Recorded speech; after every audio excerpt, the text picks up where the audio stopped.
Hi everyone, it's Mo here and welcome to my YouTube channel. Today's video is the best game week 12 transfers. We have injuries all over the place, so I'm here to recommend to you 3 solid picks and 1 joker in a pack if you fancy being a little bit different. Now if that sounds good to you, let's get into the video.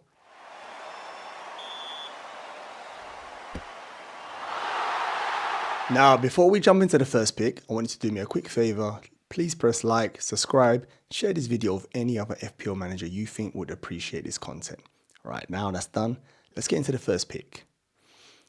Look at this pick, tasty one. We're starting big and we're going with Bowen. He's had a quality start to the season, even though with West Ham, started really well. They faltered recently, but himself as an FPL pick, solid. And I'm going to tell you why I think he's a good pick. Let's have a look. First of all, his fixtures. If you have a look, he's got Nottingham Forest at home. He's got Burnley away, Crystal Palace at home. Unbelievable fixtures. I mean, you can't handpick better fixtures than that. Honestly, quality. Defense is ripe for him to go and get them goals and assists. Next, he scored 7 goals and 1 assist already. I mean, that's a really good return. When you consider he's the 4th highest scoring midfielder with 67 points and at the price of just 7.4 million. I think he might have gone up to 7.5 possibly.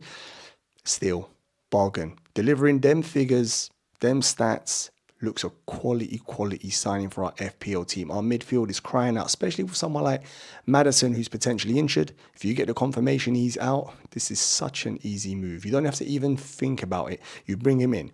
Another big plus for him. Plays 90 minutes every game. Recently, especially with European fixtures and loads of injuries, our squads are quite bare. And you need a player like him where you've got no headache, no worry when the team sheets are coming out. The only con I can think of realistically is if you have a look at West Ham's form, it's not the best. Loss, and a draw. Having said that, he's still delivering returns. So you got to look at it like this. Even though the team is faltering, he's returning. So can you imagine when the team picks up with these nice fixtures, he should improve on this tally. So my first pick, more than confident. I'm really happy to recommend Bowen. Next pick, let's have a look. Who we got here? Right, so I'm listening to the feedback. Last week again, someone said, please always put a defender in to the top 3 picks. So I've got another one for you. It's William Saliba. Outstanding, elite centre-back. He's been quality and one of the main reasons Arsenal have improved so much defensively.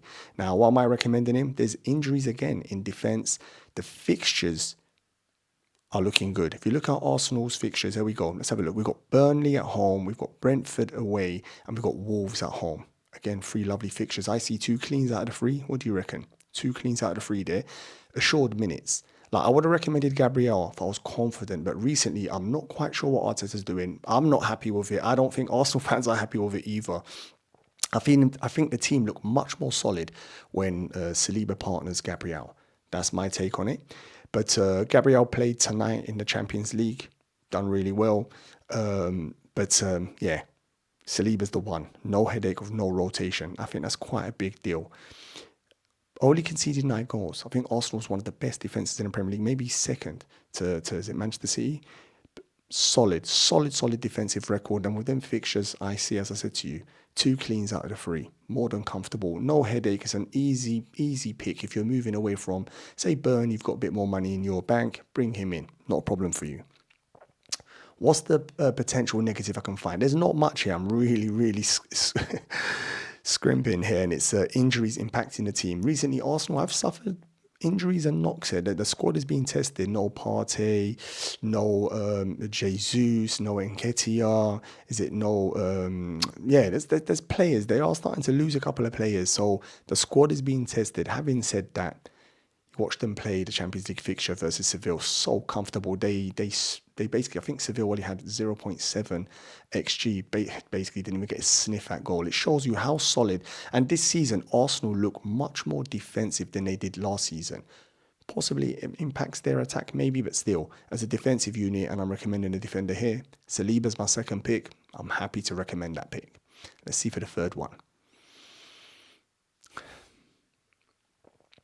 Third, we've got a nice pick here. And I'm sure you're thinking a second West Ham player. Yep, a second West Ham player. It shows you how important fixtures play when you're looking to decide within a player. And again, like I said with Bowen, the fixtures, Nottingham Forest at home, Burnley away and Crystal Palace at home. 2 home fixtures, lovely fixtures.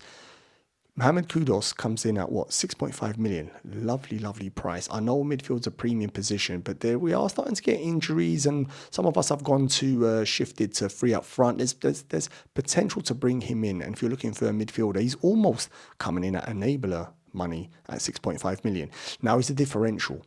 So he's 0.7 owned. If you really want to be aggressive and climb the ranks or climb the mini leagues, if he delivers you a goal or an assist, you're gonna get the big green from that. So that's a big positive. He's only got 2 goals or 1 assist, but when you bear in mind he's only played 275 minutes, and one of the goals he scored recently was outstanding, like this volley in the bicycle diagonal, whatever you want to call it, just a quality finish. He looks a bargain that West Ham have got there, and for our FPL teams he looks a bargain as well. So negatives, the same as Bowen. The form for West Ham, not ideal. I should also add, he's played central, he's played wide, very versatile. I think he's very close. What dare I say, I think he's got into the team now. Someone's got to be dropped. He's got into the team. Third pick for me. I'm happy. I'm going to stick with Mohamed Kudus. Now, the Joker pick. Now, this is the one where I'll be a little bit different. Them 3 picks there, I think they're solid picks. I'm not like worried. You're not taking any gambles. So let's have a look at this Joker, a bit different. And it's, oh my God, it's Anthony Gordon. Now, the reason, quite a lot of people already have him. And I know why. He's a good price, playing for one of the best attacks in the Premier League. If you look at him, what is he? 5.7. So he's definitely an enabler. Fixtures, again, it's always at the top of the list when we're looking at to bring a player.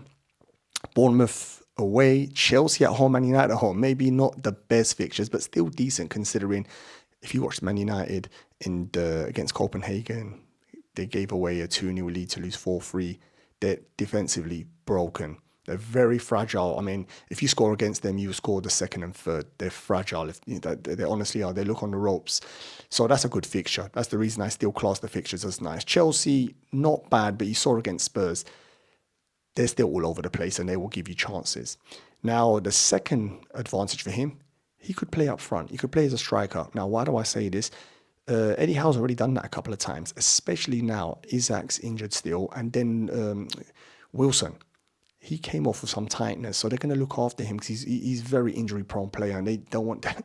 They want to manage him very well. I mean, they lost 2-0 to Dortmund, which is not a good performance at all. They're in danger of not getting through to the next round in Champions League. But Gordon, quality player. I think for that price, and when you look at his ratio, I think he's second for goals scored. Or I should say Newcastle are second for goals scored, goals scored and XG. So it tells you they're the real deal. They are attacking. They're matching the expected goal stats as well. So positive signs. And if he's going to be playing up front, I mean, what more do you want? Do I need to actually sell him? He's a really good pick. The only disadvantage I would say is he likes a yellow card. He already got 6. I mean, it's part of his personality and part of his player makeup, and which makes him a really good player and a good fit for Newcastle. That he's a combative player, runs back, works hard, puts a tackle in, but not great for us when we're getting yellow cards and potentially losing bonuses with these yellow cards. So that's about the only disadvantage, but I do like the look of him with especially the next game week against Bournemouth, and if he's playing up front, I mean, you know us in FPL, we love an out-of-position player, and there's one for you right now. So what do you think of those picks? Good? Bad? No chance for any of them coming into your team? Or you think, actually, they're good picks, or you already have 2 of them? Do me a favor, get in the comments, let me know what you're planning this game week, or if any of these picks could jump into your team. I'd really appreciate that, and I'll reply to all the comments, 100%. Now, before you jump off, quick favor, I'd really like it if you'd like the video, subscribe, and on that note, I'm going to wish you good luck, and I'll see you on my next video.